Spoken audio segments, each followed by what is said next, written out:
আমার বন্ধু সুমিত ফোন করেছিল, হাউমাউ করে কাঁদছে, কেন মেসিকে দেখতে পারেনি। আমি আর কি বলবো, একটা এত বড় ইভেন্ট অর্গানাইজ করে এতগুলো টাকা নিয়ে শেষে এরকম মিসম্যানেজমেন্ট। এই টাকা খাওয়া মানুষগুলো না আর শোধরাবে না।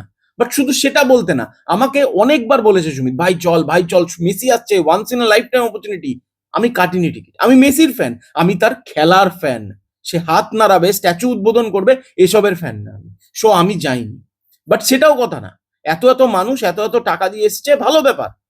কিন্তু এত নিউজ দেখলাম, কেউ বলছে পুজোয় টাকা খরচ করেনি একবার দেখবে বলে, কেউ বলছে সেমিস্টারের টাকা না দিয়ে ওটা দিয়ে টিকিট কেটে এসছে, কেউ বলছে সিকিউরিটি ব্রিচ করবে, একবার জেল হোক কি যায় আছে। এগুলো না সেলফ স্যাবোটাজিং। আরে মেক ইউর সেলফ ওয়ার্দি, যে কোনোদিনও Messi will want to meet you, তখন তুমি তার পায়ে হাত দিয়ে প্রণাম করে বলো যে দাদা I am your big fan.